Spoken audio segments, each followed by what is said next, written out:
may nakita kaming pat sa English or daba. So ibig sabihin, mayroon baka may mga kayamanan na nagpakatago dito sa isang hidden area dito, no.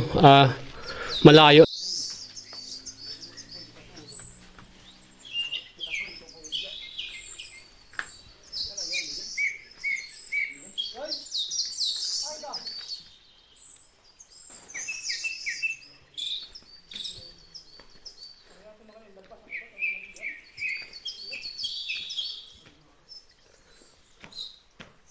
May nga di ko tawag ini. Kanang daba. Daba inihiya, daba. Adiman, ay. Adiman, uho.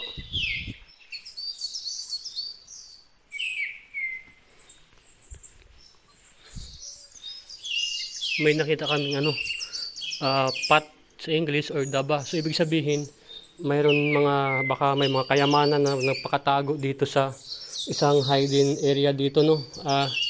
Malayo na to sa cave. Ibang part na to. Nung naglalakad ako, dito ko siya nakita. So ibig sabihin may mga kasama to. Andoon yung pinakamalaki nito. So ibig sabihin ulit, nasa paligid lang natin yung katawan nito o yung mga karugtong. Ito. Hidden spot siya. Meron doon babaan sa kabilang part. Di ko alam kung ano meron dito, no.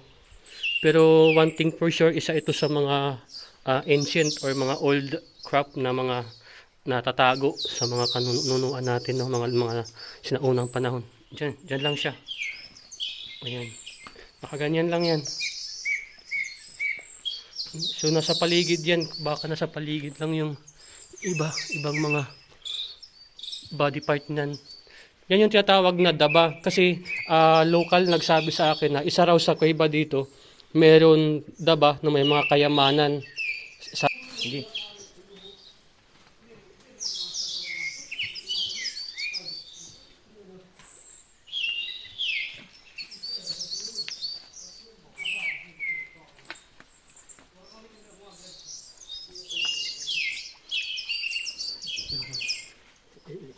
Ibuti ako mali. Yan. Inside da mo? Tawag na wala.